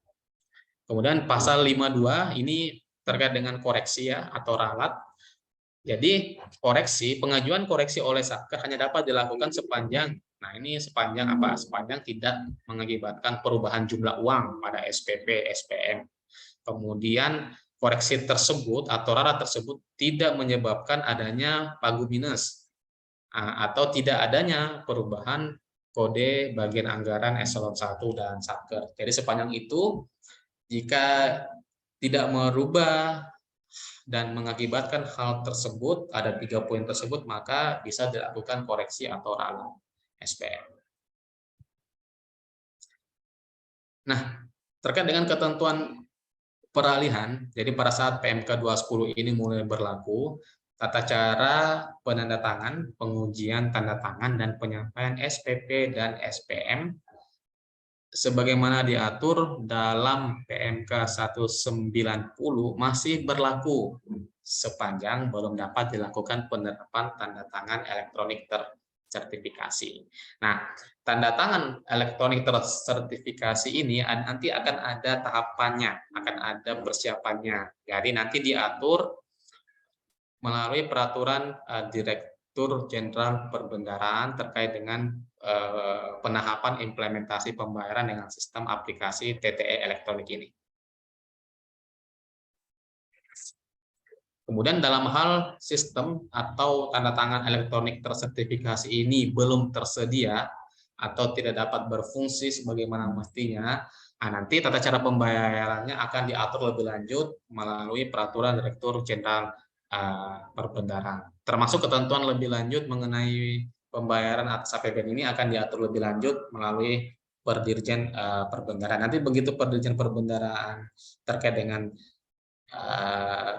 ketentuan lebih lanjut ataupun terkait dengan penahapan implementasi pembayaran melalui tanda tangan elektronik, jika sudah terbit nanti kami akan sampaikan ke Bapak Ibu sekalian. Kemudian ketentuan penutup, jadi PMK 210 ini mencabut PMK 190 tahun 2012 sebagaimana yang diubah di PMK 178 tahun 2018. Baik, Bapak Ibu, mungkin sekian paparan materi yang saya sampaikan di hari ini. Sudah 1 jam ya, 1 jam lebih, 1 jam ya pas ya kayaknya. Mungkin selanjutnya jika ada pertanyaan atau ada yang mau di-sharing atau didiskusikan, mungkin bisa kita lanjut ke sesi tanya jawab dan sesi diskusi. Sekian dari saya, lebih kurangnya mohon dimaafkan. Assalamualaikum warahmatullahi wabarakatuh. Waalaikumsalam warahmatullahi wabarakatuh. Terima kasih Bapak Taufik atas materi yang sudah disampaikan pagi hari ini. Kalau Bapak Ibu ada pertanyaan, silakan bisa raise atau langsung open mic-nya. Ini ada pertanyaan yang belum terjawab, Mas Taufik, di kolom chat. Saya bacakan dulu. Yang pertama dari BPS Sumbawa Barat, apakah ada perubahan cara terkait untuk perpindahan jabatan fungsional? Karena seingat saya yang tadi jadi hambatan bagi pejabat berkendaraan yang memiliki sarjana di luar peraturan seperti sarjana statistik itu dibutuhkan masa kerja minimal 4 tahun di keuangan. Oke, ya, dari BPS Sumbawa Barat ya. Oke, baik, terkait dengan perpindahan jabatan fungsional ini memang tahun kemarin sudah diatur melalui Peraturan Direktur Jenderal Perbendaharaan untuk seleksi perpindahan jabatan fungsional. Diatur ada 2 persyaratan ya yang menjadi garis besar. Yang pertama itu jika memang yang bersangkutan, kalau kita lihat dari sisi pendidikan, jika memiliki pendidikan di 6 bidang ya, salah satunya kalau saya nggak salah itu adalah ekonomi, kemudian administrasi, kemudian hukum, manajemen, akuntansi, ya, ada 6 itu kalau saya nggak salah, itu memang harus memiliki pengalaman di bidang pengelola keuangan itu paling tidak 2 tahun.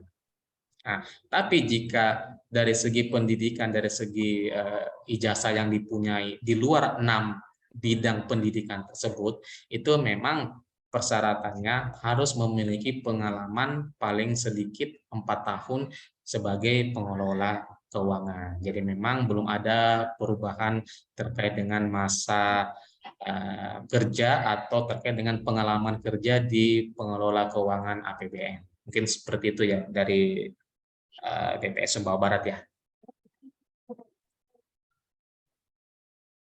Oke, siap, Mas Taufik. Ada pertanyaan lagi Bapak Ibu? Oh, ini ada pertanyaan ini. Jika ada kontrak dengan nilai 2 juta per bulan, apakah wajib? Oke, baik. Bapak Ibu perlu kami sampaikan ya. Ini walaupun memang reformulasi IKPA tahun 2023 belum keluar per dirjen terbarunya, makanya kita masih berpatokan di per dirjen sebelumnya yaitu per dirjen nomor 5 tahun 2022, bahwa memang untuk terkait dengan kontrak yang perlu didaftarkan ke KPPN yaitu kontrak dengan nilai 50 juta ke atas ya. Jadi memang jika ada perikatan, ada komitmen dengan nilai di bawah 50 juta itu tidak perlu didaftarkan ke KPPN.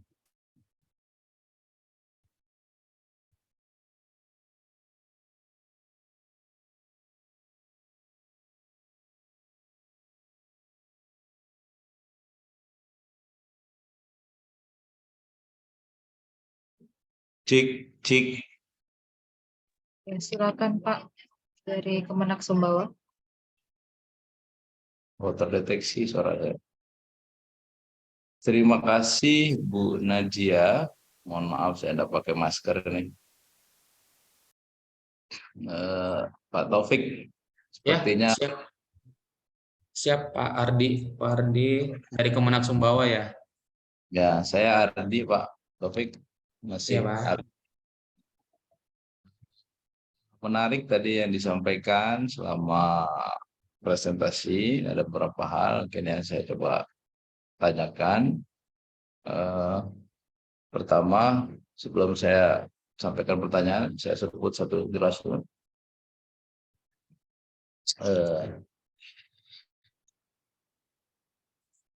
Tadi ada penunjukan pejabat perbendaharaan sementara tadi Pak Taufik di ketentuan lain-lain ya.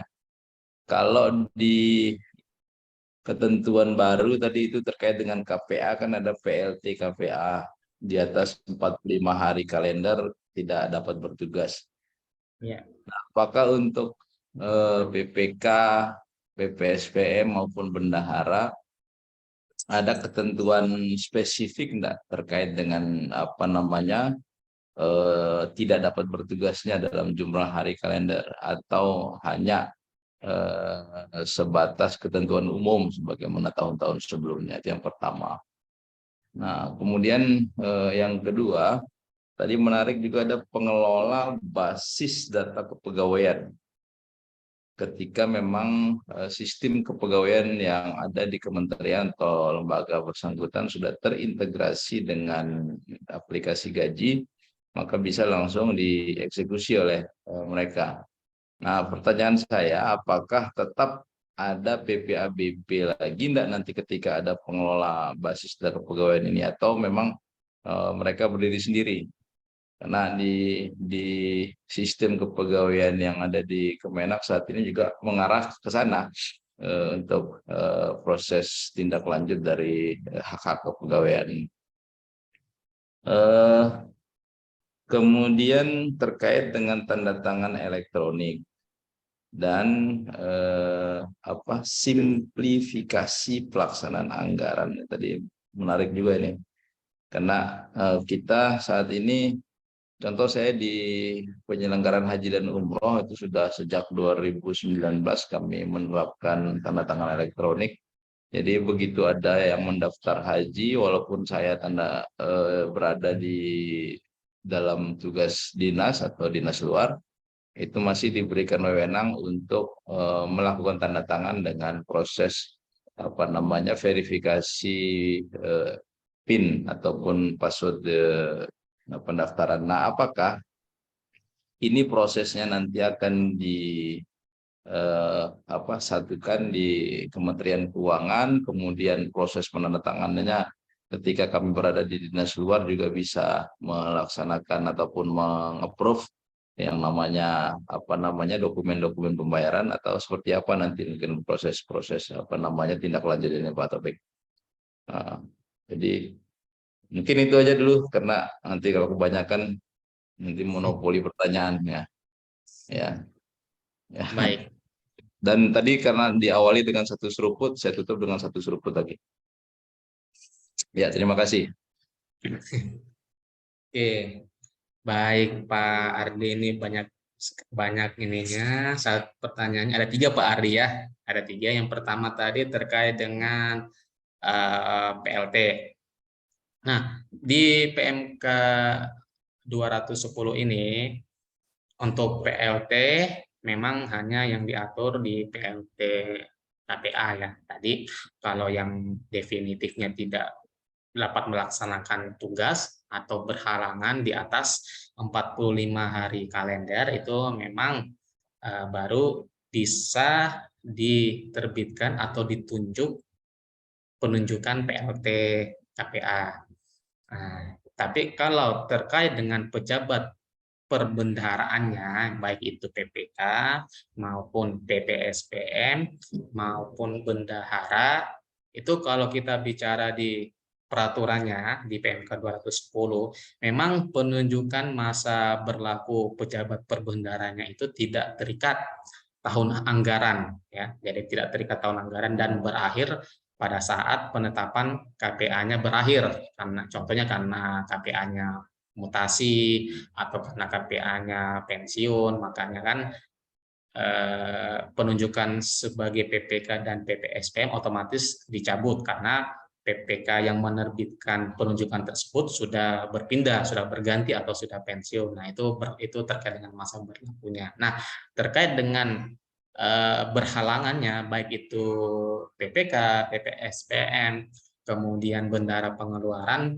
memang tidak diatur detail seperti di PLT KPA tadi yang menyebutkan 45 hari kalender.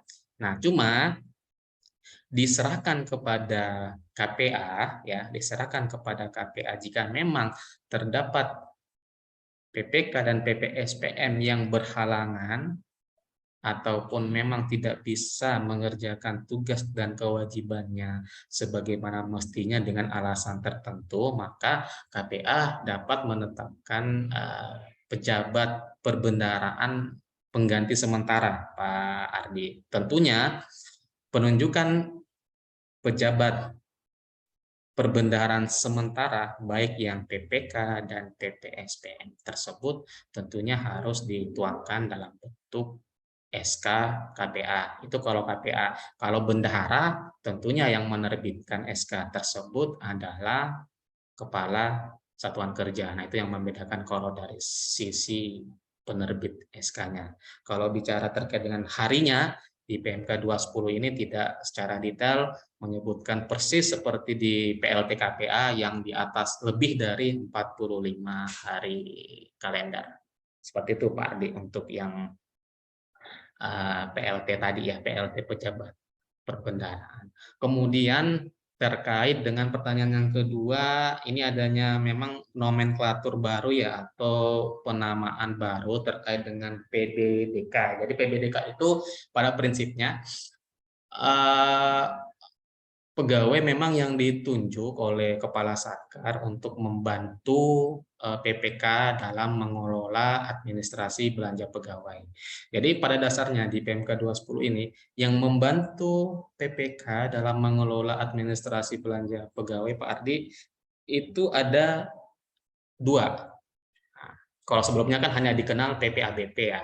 Kalau sekarang di PMK yang terbaru ini ada 2, yaitu PPABP yang diangkat oleh KPA dan PBDK atau pengelola basis data kepegawaian yang diangkat oleh Kepala Satker. Nah, kalau PPABP kan memang sudah jelas ya Pak Ardi ya, bahwa memang tugasnya untuk melakukan segala macam administrasi pembayaran belanja pegawai.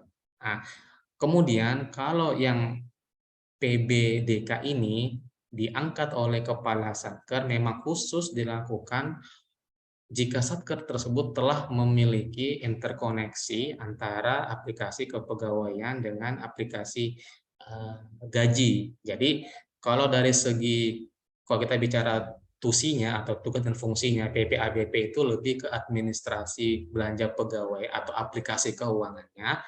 Kemudian PBDK ini memang lebih khusus untuk aplikasi kepegawaian yang sudah interkoneksi dengan aplikasi gaji. Jadi kalau memang sudah ada interkoneksi tersebut, maka itu baru dimunculkan yang namanya atau ditunjuk yang namanya PBDK. Tapi kembali lagi Pak Ardi, bahwa pengangkatan baik itu pengangkatan PPABP dan PBDK ini itu harus mempertimbangkan efektivitas dan efisiensi dari pelaksanaan kegiatan, ditambah juga dengan adanya ketersediaan anggaran di satuan kerja seperti itu Pak Ardi. Jadi kalau PBDK itu tugas dan kewenangannya tentunya yang berhubungan dengan pengelolaan administrasi kepegawaian untuk belanja pegawai sepanjang sudah adanya interkoneksi antara aplikasi kepegawaian dengan aplikasi gaji. Contohnya PBDK itu seperti kalau kami di Kementerian Keuangan karena memang sudah terinterkoneksi, jadi PBDK ini kalau umpama ada KGB, kalau umpama ada yang naik pangkat, nah itu kan sebenarnya urusan kepegawaian ya. Nah, karena kalau sudah terinterkoneksi, itu nanti bisa ditunjuk PBDK yang nanti menginput SK-SK tersebut yang tentunya nanti menjadi dasar penerbitan daftar belanja pegawai, baik itu gaji induk, susulan, kekurangan gaji, ataupun lain sebagainya. Seperti itu ya Pak Ardi ya. Kemudian pertanyaan ketiga ini terkait dengan TTE elektronik ya Pak ya. Nah, terkait dengan TTE elektronik ini memang pertama mungkin kalau Pak Ardi membuka atau login di Sakti itu ada pemberitahuan ya. TTE apa ya? TTE-nya sudah siap atau TTE-nya sudah tersertifikasi. Ya, kalau Bapak Ibu membuka user Sakti masing-masing ya. Nah, itu kan tentunya menunggu juga kesiapan dari Satker, apakah memang Satker tersebut telah bisa melakukan atau telah memiliki TTE elektronik ya, karena bagaimanapun itu adalah kewenangan di KL ya untuk pendaftaran tanda tangan elektronik tersertifikasi. Kemudian untuk dari sisi KPPN nanti kantor pusat kami akan menerbitkan peraturan Direktur Jenderal Perbendaraan yang tentunya nanti akan mengatur penahapan, kemudian akan mengatur lebih rinci lagi terkait dengan TTE elektronik ini Pak Ardi. Ini saya bacakan ya di ketentuan lain-lain ya. Bahwa nanti Direktur Jenderal Perbendaharaan dapat menetapkan penahapan implementasi pembayaran dengan sistem aplikasi dan tanda tangan elektronik tersertifikasi. Namun, itu tadi jika ternyata belum tersedia, maka nanti akan diatur juga lebih lanjut melalui peraturan Direktur Jenderal Perbendaharaan. Jadi selama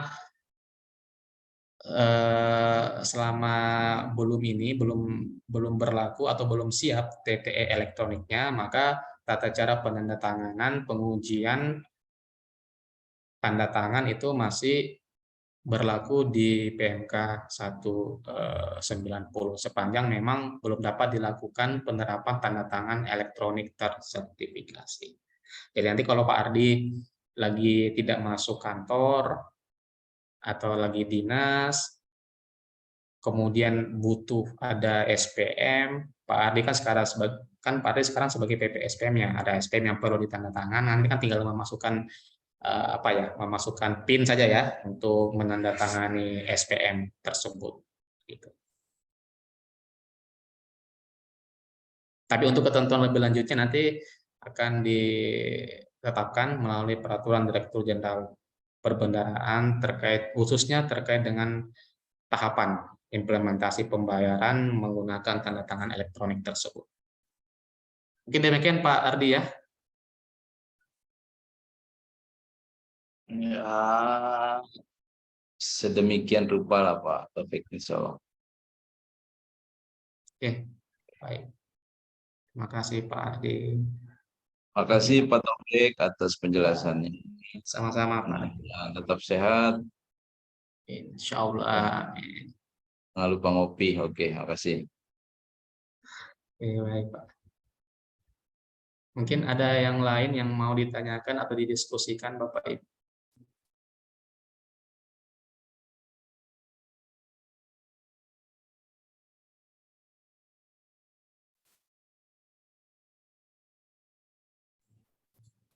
Izin bertanya, Pak. Oke, dari mana tadi? Saya Roziki, Pak, dari kantor pajak Sumba Besar. Oh iya, kenapa? Dari KPP ya? Ya, mau tak pastiin yang misalkan sewa fotokopi di kontraknya itu kan misalkan 2 juta per bulan, tapi kan ada klausul yang misalkan lebih berapa lembar, bayar segini, lebih segini, bayar segini gitu kan. Kalau misalkan kita hitung 2 juta, kalau misalkan normal 2 juta per bulan kan 48 juta nggak sampai tuh 50 juta. Tapi kalau misalkan dalam prakteknya itu lebih dari 50 juta, itu kontraknya perlu didaftarkan atau gimana, Pak? Oke, Itu baik. aja sih, Pak. Ya, terkait dengan ini tadi yang fotokopi ya, Pak ya. Yang fotokopi kemudian kalau untuk nilai kontrak totalnya memang belum ketahuan ya, Mas ya. Iya kan sewanya disebutkan 2 juta per bulan, tapi ada tambahan, misalkan dia lebih dari berapa ribu lembar fotokopinya akan dikenakan cas gitu, berapa rupiah, 200 rupiah per lembar gitu, atau 100 rupiah per lembar. Tapi ada kontrak utamanya nggak, Mas? Kontrak utama dalam artian menyebutkan sekian gitu. Di kontrak pokoknya gitu. Iya, itu di kontrak pokoknya. Oh, nggak langsung menyebutkan aja 2 juta gitu ya. Ya.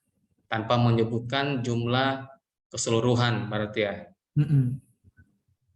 Oke, kalau seperti itu ya berarti nanti bisa saja menggunakan mekanisme LS non kontraktual aja kalau seperti itu, Mas. Soalnya kan kita nggak tahu juga ya, tidak ketahuan berapa kontrak awalnya gitu ya. Cuma disebutkan 2 juta per bulan, jika ada kelebihan sekian-sekian tambahannya gitu ya. Iya, Pak. Nah, berarti tidak ketahuan berapa nilai kontrak awalnya seperti itu ya. Mm-mm. Iya. Kalau seperti itu berarti nanti bisa sih bayarkan per bulan melalui mekanisme LS non kontraktual aja, Mas. Oh, berarti tidak wajib untuk didaftarkan Iya, kontraknya. sesuai tagihan aja kan sebenarnya ini. Iya. Iya, berarti nanti pakai per bulannya itu diajukan melalui mekanisme LS non kontraktual sesuai dengan jumlah tagihan. Seperti itu. Oh, oke. Makasih, terima kasih, Iya, Pak. iya, Pak. Baik, ini ada pertanyaan dari Polres KSB ya. Nah, ini sebenarnya kalau di PMK 210 untuk revolving atau GUP itu minimal 1 kali. Cuma kalau kita bicara optimalisasi nilai IKPA itu paling optimal kalau Bapak Ibu melakukan GU itu 2 kali dalam 1 periode atau dalam 1 bulan ya.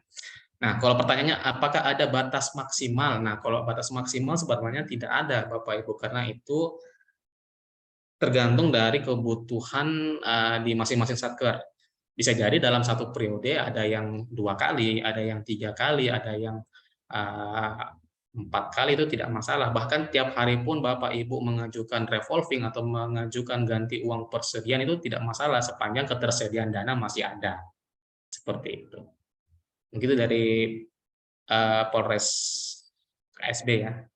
Jadi tidak ada batas maksimal berapa kali revolving. Jadi kalau memang sudah 50%, paling sedikit mencapai 50% dari total UP-nya, silakan dilakukan penggantian uang persediaan.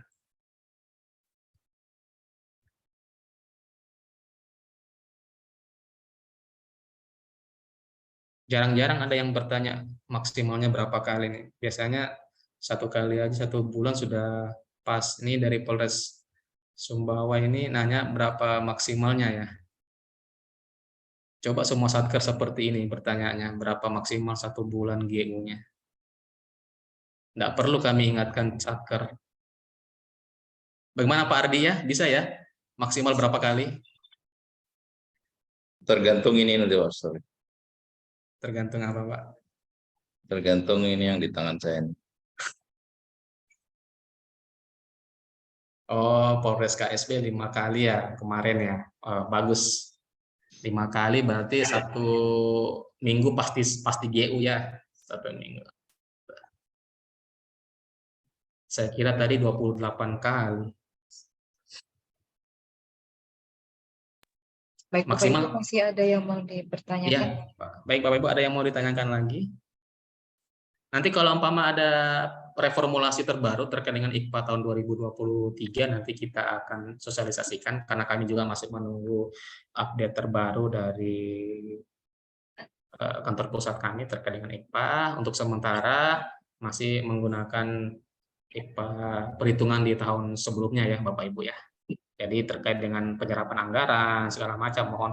Oh ya, satu lagi terkait dengan halaman 3 DIPA ya Bapak Ibu ya. Jadi mohon sebenarnya halaman 3 DIPA itu yang penting Bapak Ibu rutin melakukan revisi halaman 3 DIPA. Karena pasti nanti teman-teman di Kanwil DJPB itu sudah ada filternya. Jadi kalau umpama contoh lah halaman 3 DIPA triwulan 1 ini kan, kalau Bapak Ibu mengajukan bulan Januari, kemudian bulan Februari belum tepat dengan realisasi, pasti teman-teman di Kanwil DJPP akan menolak usulan revisi tersebut. Kalau yang Januari kan Bapak Ibu sudah pasti bisa menyesuaikan, ya, menyamakan antara berapa yang sudah direalisasikan dan berapa yang masuk di RPD, karena yang di RPD Januari itu harus sama dengan realisasi yang ada di Ombudsman. Kemudian untuk bulan Februari, kan yang sudah pasti terrealisasi kan adalah gaji induk Februari. Nah, itu nanti silakan disesuaikan RPD untuk bulan Februarinya. Kemudian untuk bulan Maret dan seterusnya ya silakan dihitung sesuai dengan proyeksi atau sesuai dengan rencana yang akan direalisasikan, seperti itu. Karena dari hasil monitoring kami memang yang paling rendah, indikator yang paling rendah itu adanya di indikator deviasi halaman 3 DIPA, ya. Jadi kalau deviasi halaman 3 DIPA sendiri itu memang hitungannya dimulai sudah dari triwulan 1, kemudian triwulan 2. Kalau Bapak Ibu baru memperbaikinya di triwulan ketiga atau baru mulai melakukan revisi di triwulan ketiga, 4, itu tidak akan bisa optimal karena di triwulan 1 dan triwulan kedua sudah banyak yang tidak akurat seperti itu. Jadi mohon sudah dimulai revisi halaman 3 DIPA-nya ini di triwulan 1. Kemudian revisi halaman ketiga ini juga bisa Bapak Ibu pergunakan untuk melakukan pemutakhiran POK. Nah, ini banyak sekali yang terulang lagi dari tahun-tahun kemarin, melakukan revisi POK tapi tidak melakukan pemutakhiran. Jadi yang berubah cuma di data di Saktinya saja, data di SPA-nya tidak berubah. Nanti nanya ke kami, Mas kok ini minus, kok ini minus? Ya gimana nggak minus, Bapak Ibu cuma merubah di Sakti, di POK, tidak melaporkan ke kami, ke Kanwil, melalui mekanisme revisi halaman 3 DIPA. Walaupun melalui mekanisme revisi pemutakhiran KPA juga bisa untuk menyesuaikan data di SPA. Tapi kalau bisa dilakukan melalui sekalian istilahnya apa ya, ditempelkan di situ pemutakhiran POK, ditempelkan juga revisi halaman 3 DIPA-nya di situ, ya kenapa tidak Bapak Ibu.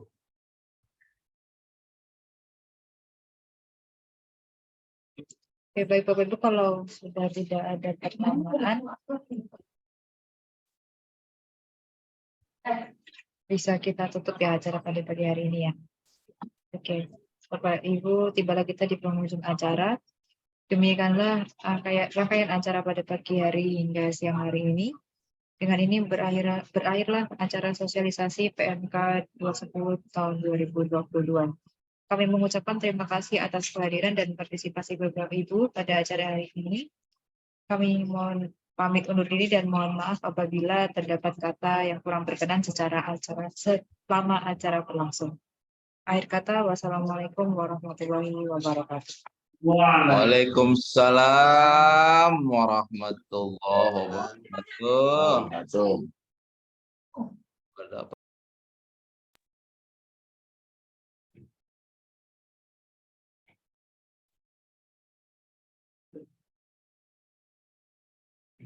Terima kasih.